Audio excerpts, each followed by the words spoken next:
आज थकान की वजह से जल्दी ही मुझे नींद आ गई। सोने से पहले घड़ी देखी तब 10 बजे थे। इतनी जल्दी कभी नहीं सोती हूँ मैं, लेकिन थकान और सिर दर्द की वजह से जल्दी खाना भी खा लिया और दर्द की दवा खाकर लेट गई। कुछ ही देर में दवा का असर होना शुरू हो गया और धीरे धीरे मैं नींद के आगोश में चली गई। रात के शायद 2 बजे होंगे जब मुझे खिड़की पर हल्की सी आहट सुनाई दी। हालांकि काफ़ी देर नींद नहीं ले चुकी थी, फिर भी आंखें खोलकर ये देखने की जहमत नहीं कर पा रही थी कि खिड़की पर ये आहट किस चीज़ की है। लेकिन लगातार आती आहट से मेरी नींद टूट गई। खिड़की पर किसी के होने का सवाल ही नहीं उठता, क्योंकि मेरा कमरा दूसरी मंजिल पर है। पहली मंजिल पर पापा मम्मी का कमरा है और ड्राइंग रूम भी। दूसरी मंजिल पर एक गेस्ट रूम है और एक मेरा कमरा। यहाँ मैं अपनी छोटी बहन रागिनी के साथ रहती हूँ। आज रागिनी अपनी फ्रेंड की शादी में गई है। मम्मी ने कहा था मेरे साथ सो जाने को, लेकिन मैंने मना कर दिया। सबसे नीचे मकान मालिक ने अपना गोदाम बना रखा है। उनकी रेडीमेड कपड़ों की दुकान है दूसरे मोहल्ले में। वहीं दुकान के ऊपर वो रहते हैं।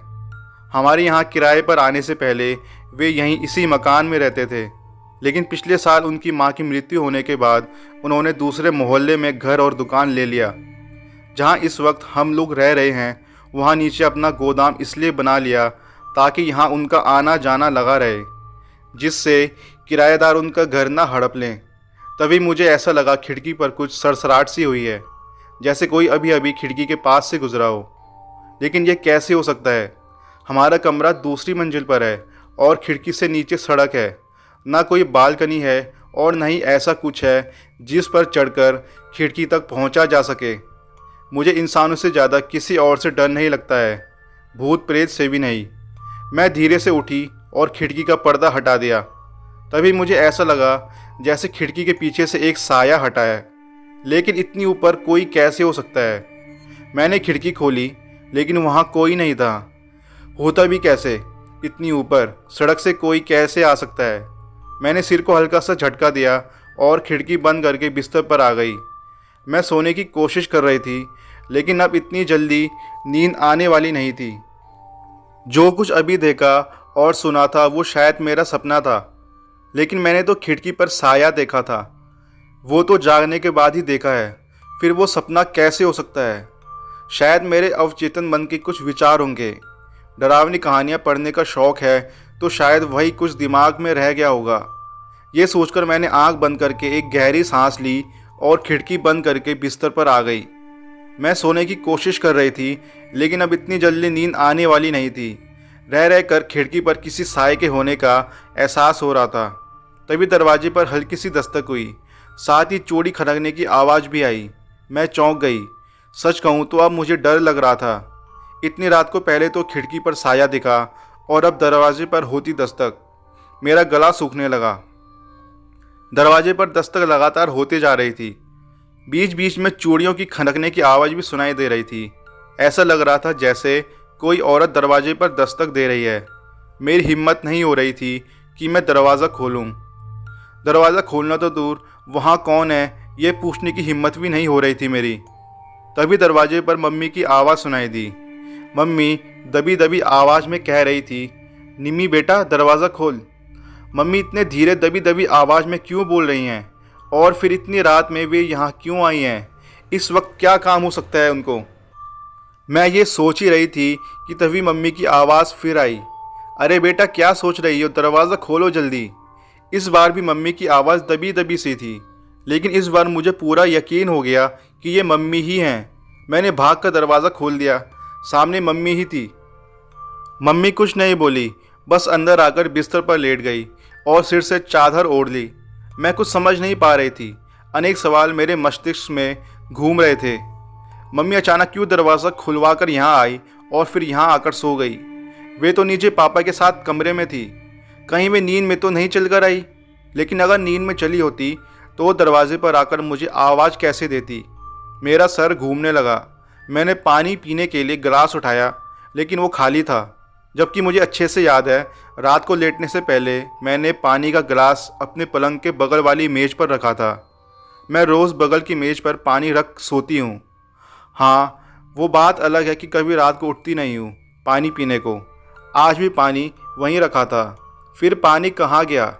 मम्मी ने तो पिया नहीं है, क्योंकि वे तो अभी आई हैं और आते ही सो गई हैं। फिर जब कुछ समझ नहीं आया तो मैं पानी पीने नीचे चल पड़ी। किचन नीचे है, मम्मी पापा के कमरे में बगल में। मैंने फ्रिज से पानी निकाला और खड़े खड़े आधी बोतल पानी पी गई। अभी तक जो कुछ हो रहा था उससे मेरा सिर चकरा रहा था। पानी पीकर कुछ राहत मिली। मैं वापस ऊपर जाने के लिए सीढ़ियों की ओर बढ़ गई। तभी मम्मी पापा के कमरे में कुछ आहट सी हुई। शायद पापा पानी पीने उठे हैं। फिर मैंने सोचा, चलो उनको पानी दे आती हूँ, या उन्हें किसी और चीज़ की ज़रूरत तो नहीं है, वो भी पूछ लेती हूँ। ये सोचकर मैं पापा के कमरे की तरफ बढ़ गई। मैंने जैसे ही दरवाजे पर धीरे से हाथ रखा, दरवाज़ा अपने आप खुल गया। अंदर नाइट बल्ब जल रहा था। पापा बिस्तर पर आराम से सो रहे थे। मैं वापस मुड़ने वाली थी कि तभी मेरी नज़र बिस्तर पर दूसरी तरफ सोती हुई मम्मी पर पड़ी, तो मैं उन्हें देख चौंक गई। मम्मी तो ऊपर हमारे कमरे में सो रही थी, तो ये इतनी जल्दी नीचे कैसे आ गई और आकर सो भी गई? मैं अपने दिल की धड़कन साफ महसूस कर रही थी। धड़कनें तेज हो रही थी। तभी मेरी नज़र मम्मी के कपड़ों पर पड़ी। मम्मी लाल रंग का गाउन पहनी थी, जिसे वो अक्सर पहनती थी। मुझे याद आया कि मम्मी जब ऊपर आई थी तो वो सफ़ेद गाउन पहने थी। इतनी जल्दी गाउन कैसे बदल गया? मेरे माथे पर पसीने के बूंदें साफ देखी जा सकती थी। मैं वापस अपने कमरे में जाने के लिए तेज़ी से सीढ़ियाँ चढ़ने लगी। मैं इतनी तेज़ी से ऊपर आई थी कि मेरी सांसें तेज़ तेज़ चलने लगी। ऊपर आकर मैंने सांसों को कंट्रोल किया और अपने कमरे की ओर बढ़ गई। कमरे का दरवाज़ा मैं चिपका कर गई थी, लेकिन दरवाज़ा खुला था और उसमें बाकायदा स्टॉपर लगा था। मुझे विश्वास हो गया कि मम्मी ही मेरे नीचे जाने के बाद यहाँ से गई होंगी और अपने कमरे में सो गई होंगी।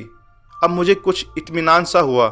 मेरा डर कुछ हद तक ख़त्म हो गया और शायद इसीलिए मेरे दिमाग से मम्मी के कपड़ों वाली बात भी निकल गई। लेकिन अभी कुछ और था जो कमरे में मेरा इंतज़ार कर रहा था। मैं कमरे में जैसे ही घुसी, एक बहुत तेज़ खुशबू का झोंका मेरी नाक से टकराया और कमरे में बहुत तेज़ हवा चलने लगी। जो खिड़कियां मैं बंद करके गई थी वो खुली हुई थी और हवा वहीं से आ रही थी। लेकिन खुशबू यहीं कमरे तक सीमित नहीं थी। कमरे की लाइट बंद थी, लेकिन खिड़की से आती चांद की रोशनी कमरे में देख सकने के लिए पर्याप्त थी। बिस्तर पर कोई नहीं था। मैंने लाइट जलाई। कमरे में सब कुछ पहले जैसा था। बस एक चीज़ बड़ी अजीब लग रही थी, वो था बिस्तर। जिस तरफ मैं लेटी थी वहाँ तो चादर पर सिलवटें पड़ी थी, लेकिन जिधर मम्मी लेटी थी उधर चादर ऐसी लग रही थी जैसे वहाँ कभी कोई लेटा ही ना हो। एक भी सिलवट नहीं थी वहाँ। ओढ़ने वाली चादर भी करीने से तह करके रखी थी। मेरी आंखें कुछ सोचने वाले अंदाज में सिकुड़ गई। मैं सोचने लगी कि कुछ देर पहले मम्मी यहाँ लेटी थी और वे मेरे पीछे तुरंत ही पापा के कमरे में पहुँच गई। इतनी जल्दी उन्होंने अपनी तरफ का बिस्तर इतने करीने से कैसे कर लिया? मैंने अपने विचारों को झटक दिया। घड़ी देखी तो 2:30 बज रहे थे। खिड़की से आ रही तेज हवा कुछ धीमी हो गई थी। मैं खिड़की बंद करके बिस्तर पर लेटने जा ही रही थी कि तभी याद आया कि कमरे का दरवाज़ा खुला है। मैंने दरवाज़ा बंद करने के लिए हाथ बढ़ाया ही था कि मुझे ऐसा लगा कि एक साया तेज़ी से भागकर गेस्ट रूम में गया है। मेरी चीख निकलते निकलते बची। एक बार फिर से मैं डर गई। मैंने कमरे में आकर तेज़ी से दरवाज़ा बंद कर लिया। मेरी धड़कनें तेज़ हो गई। इस बार पक्का यकीन हो गया कि ये सब मेरा भ्रम नहीं है। मैं बिस्तर पर लेट गई और सिर से चादर ओढ़ ली। तभी अचानक गेस्ट रूम में कुछ ऐसी आवाज़ें आ रही थी जैसे कोई सामान इधर उधर कर रहा हो। अब तो मैं नीचे भी नहीं जा सकती थी। दरवाज़ा खोलते ही वो साया अगर मेरे पास आ गया तो? ये सोचकर मेरा डर और बढ़ गया। मुझे समझ नहीं आ रहा था कि मैं क्या करूं। मैंने घड़ी में टाइम देखा, अभी सिर्फ 2:45 बजे थे, यानी कि अभी काफ़ी रात बाकी है। मैं सोने की कोशिश करने लगी। अब गेस्ट रूम से आने वाली आवाज़ें कुछ कम हो गई थी, लेकिन अभी तक जो भी घटा था वो चलचित्र की भांति मेरी आंखों के सामने घूमने लगा। तभी खिड़की पर वही साया फिर दिखाई दिया। मैंने खिड़की तो बंद कर दी थी, लेकिन पर्दा डालना भूल गई थी। मुझे अपने ऊपर बहुत गुस्सा आया, लेकिन अब क्या हो सकता था। अब मेरी हिम्मत नहीं थी कि उठकर खिड़की का पर्दा डालूं। मैं मन ही मन भगवान को याद कर रही थी। दूर कहीं 3 का घंटा बोला। अभी सिर्फ 3 बजे हैं, सुबह तो 5 बजे होगी। तब तक मुझे सो लेना चाहिए, ये सोचकर एक बार फिर मैं सोने की कोशिश करने लगी। चादर से पूरा मुंह ढक लिया ताकि खिड़की पर कोई साया दिखाई ना दे। मुझे थोड़ी थोड़ी नींद आने लगी। अभी कुछ ही देर हो गई थी मुझे नींद लिए हुए, शायद 10 मिनट हुए होंगे। तभी किसी ने कमरे का दरवाज़ा खटखटाया। मैं हड़बड़ाकर उठ बैठी। एक ही पल में मैं पसीने से भीग गई। मैं सांस रोक बैठी थी। दरवाज़ा फिर खटखटाया गया, साथ ही आवाज़ भी आई, दीदी जल्दी दरवाज़ा खोलो। ये तो रागिनी है, लेकिन ये अपनी दोस्त की शादी में गई थी और सुबह आने वाली थी। फिर रात को कैसे आ गई? कहीं सुबह तो नहीं हो गई? मैंने घड़ी देखी, अभी 3:30 बजे थे। मैंने अपनी सारी हिम्मत जुटाई और लड़खड़ाती बोली मैं पूछी, क्यों, कौन है वहाँ? अरे मैं हूँ रागिनी। मैं अपने दोस्त की शादी से वापस आई हूँ, जल्दी खोलो ना दरवाज़ा। मैंने एक बार फिर हिम्मत जुटाई और आगे बढ़कर दरवाज़ा खोल दिया। रागिनी धड़धड़ाते हुए अंदर आई और बनावटी गुस्से से बोली, क्या दीदी इतनी देर लगा दी दरवाज़ा खोलने में? मैं कब से कह रही हूँ दरवाज़ा खोलने को, लेकिन तुमने तो कहा था सुबह आओगी। हाँ कहा तो था। जब जयमाला के बाद खाना पीना हो गया तो हम सभी दोस्त वापस अपने अपने घर आ गए। अब पूरी रात शादी के लिए कौन जगे? लेकिन दीदी एक बात बताओ, गेस्ट रूम में कौन है? लाइट जल रही है वहाँ की, कोई रिश्तेदार आए हैं क्या? नहीं तो। दीदी तुम्हारी जुबान लड़खड़ा क्यों रही है और तुम डरी डरी सी क्यों ही लग रही हो? कोई भूत भूत देख लिया क्या तुमने? ये कहकर वो हंस पड़ी। रात के सन्नाटे में उसकी हंसी गूंज गई। मैं एक टक रागिनी को देख रही थी। उसकी हंसी मुझे अंदर ही अंदर डरा गई। रागिनी ने अपना पसंदीदा नीला नाइट सूट उठाया और कपड़े बदलने के लिए बाथरूम में चली गई। उसके साथ में होने से मुझे एक बार फिर डर कम लग रहा था। मैं अब बिना डर के इत्मीनान से सोना चाहती थी, इसलिए मैं कमरे का दरवाज़ा जाने के लिए उठी। मैंने दरवाज़ा बंद करने से पहले झांक कर गेस्ट रूम में देखा। अब वहाँ लाइट नहीं जल रही थी। ये कैसे हो सकता है? अभी कुछ देर पहले ही तो मैंने देखा था लाइट जलते हुए। फिर किसने बंद की लाइट?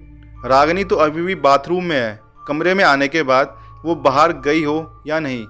मैंने डर के मारे तेज़ी से अपने कमरे का दरवाज़ा बंद कर दिया और बिस्तर में दुबक गई। एक बार फिर मैंने चादर मुंह से ढका और सोने की कोशिश करने लगी। तभी रागिनी एक गाना गुनगुनाते हुए बाथरूम से निकली। मैं चादर मुंह से हटाती उससे पहले ही गाने के बोल मेरे कान में पड़े, गुमनाम है कोई। और इस तरीके से मैंने रागिनी को कहा, गाना बंद करो और चुपचाप सो जाओ। रागिनी कुछ नहीं बोली। उसने लाइट बंद की और चुपचाप आकर बिस्तर पर लेट गई। मैंने चादर के अंदर से ही उससे पूछा, रागिनी गेस्ट रूम की लाइट तो बंद है, क्या तुमने लाइट बंद की है? हाँ लाइट मैंने ही बंद की है। रागिनी की आवाज़ ऐसी थी जैसे किसी गहरे कुएं से आ रही हो। मैंने धीरे से अपने चेहरे पर पड़ी चादर थोड़ी सी हटाई। खिड़की से आती चांद की रोशनी में मैंने देखा रागिनी दूसरी तरफ मुंह किए सो रही थी। तभी मेरी नज़र उसके कपड़ों पर पड़ी। वो तो नीले रंग का नाइट सूट लेकर बाथरूम गई थी, लेकिन ये तो सफ़ेद सूट पहने है। मुझे मम्मी के कपड़े याद आ गए।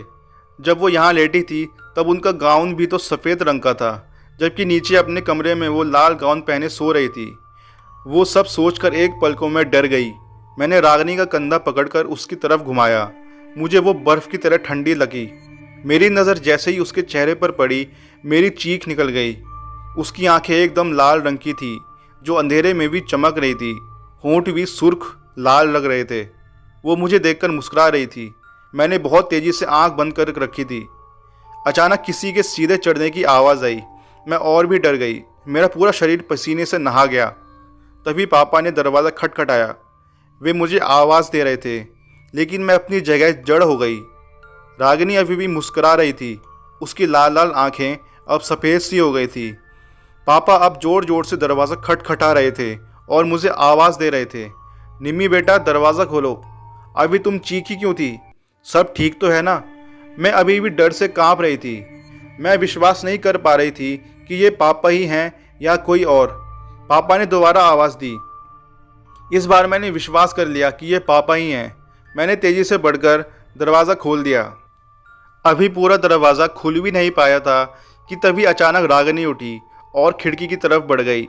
मैं कुछ समझती तब तक उसने खिड़की से छलांग लगा दी। मैं बहुत तेज़ चीखी और रागिनी को पकड़ने के लिए खिड़की तक आई, लेकिन रागिनी तो नीचे कूद चुकी थी। मैंने नीचे झांक कर देखा, लेकिन मुझे कुछ नहीं दिख रहा था। नीचे सड़क पर अंधेरा था। मैं ज़मीन पर गिर गई और बेहोश हो गई। थोड़ी देर बाद मुझे जब होश आया तब मैं अपने बिस्तर पर थी। मम्मी मेरे मुंह पर पानी की छींटें मार रही थी। पापा ने मेरे सिर पर हाथ फिराते हुए पूछा, निम्मी बेटा, तू इतनी तेज चीखी क्यों थी? हम दोनों तेरे चीखने की आवाज़ से यहाँ ऊपर आए थे। और ये तू खिड़की के नीचे क्या देख रही थी?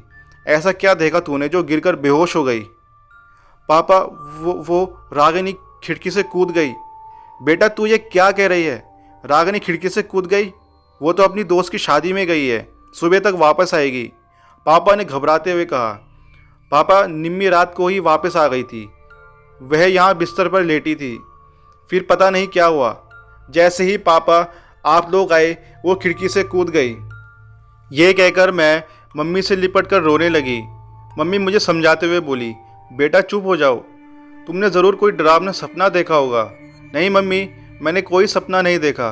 रात को अभी भी तो यहाँ आई थी, लेकिन जब मैं पानी पीने नीचे गई तो आप मुझसे पहले वहाँ थी। अरे बेटा, मैं तो रात को उठी ही नहीं। तुम डरावनी कहानियाँ पढ़ती हो इसलिए तुमको ऐसा लग रहा होगा। मम्मी ये देखो बिस्तर, यहाँ रागिनी लेटी थी। मैंने मम्मी को रागिनी का बिस्तर दिखाते हुए कहा। बिस्तर पर बहुत सारी सिलवटें थी और ओढ़ने की चादर इस तरह पड़ी थी जिसको देखकर ऐसा लग रहा था जैसे कोई अभी उठकर गया हो। पापा मम्मी की आंखें सोचने वाले अंदाज में सिकुड़ गई। आप लोग मेरा विश्वास कीजिए, मैं सच कह रही हूँ। और हाँ, गेस्ट रूम में भी कोई गया था, मैंने देखा था लाइट जलते हुए। इस बार पापा थोड़ा परेशान थे। वे कुछ सोचने लगे। फिर उन्होंने रागिनी को फ़ोन मिलाया। रागिनी वहीं थी शादी में। मैंने जब वीडियो कॉल पर उससे बात कर ली तब जाकर मुझे तसल्ली हुई। तसल्ली इस बात की कि रागिनी सही सलामत है। तभी पापा उठे और गेस्ट रूम का दरवाज़ा खोला। मैं और मम्मी भी उनके पीछे पीछे गए। जैसे ही पापा ने बत्ती जलाई, हमारी नज़र वहाँ के सामने पर पड़ी। कोई भी सामान अपनी जगह नहीं था। सोफ़ा अपनी जगह पर ना होकर पलंग से बिल्कुल सट कर रखा हुआ था। पलंग पर बिछी चादर भी सिकुड़ी हुई थी। ओढ़ने वाली चादर अलग पड़ी थी। पापा ने मेरी तरफ देखा। मेरी आंखें डर और आश्चर्य से फैली हुई थी। मम्मी का भी लगभग यही हाल था। हम लोग दोनों कमरों में ताला डालकर नीचे आ गए। इस बीच मैं मम्मी से बराबर चिपकी रही। नीचे आकर मैंने पापा मम्मी को रात की सारी बात बताई। मम्मी बहुत डर गई, लेकिन पापा अभी भी सीरियस थे। सुबह के 5 बज गए। बाहर हल्की रोशनी होने लगी। आज की रात बेहद डरावनी थी। थोड़ी देर में रागिनी भी आ गई। हम उसे कुछ बताना नहीं चाहते थे, लेकिन मेरी हालत देखकर वो समझ गई कि कुछ तो हुआ है। वैसे भी इस वक्त मैं आराम से अपने कमरे में सो रही होती हूँ। मेरा यहाँ होना उनके मन में कई सवाल पैदा कर रहा था, इसलिए हम सबको सारी रात बितानी पड़ी। वो भी ये सब सुनकर डर गई। अब हम दोनों में से कोई भी ऊपर कमरे में जाना नहीं चाह रहा था, दिन में भी नहीं। सुबह होते ही पापा मकान मालिक के पास गए और उन्हें रात का सारा किस्सा बताया और जानना चाहा कि ये सब क्या था। मकान मालिक ने उन्हें जो कुछ बताया वो सबके लिए बहुत ही डरावना था। उन्होंने बताया, पिछले साल हमारी माँ की मृत्यु सीढ़ी से गिरने की वजह से हो गई थी। तब से उनकी आत्मा इस घर में आती है और किसी का रूप भी ले लेती है। हम सब भी इसलिए वो मकान छोड़कर यहाँ आ गए। पापा को बहुत गुस्सा आया कि मकान मालिक ने ये बात हम लोगों को पहले क्यों नहीं बताई। हमने अगले दिन ही वो मकान खाली कर दिया, लेकिन उस डरावनी रात की छाप मेरे मन मस्तिष्क पर हमेशा अंकित रहेगी। तो दोस्तों, ये थी आज की कहानी। उम्मीद है आपको आज की कहानी पसंद आई होगी। तो मिलते हैं आपको अगली वीडियो में।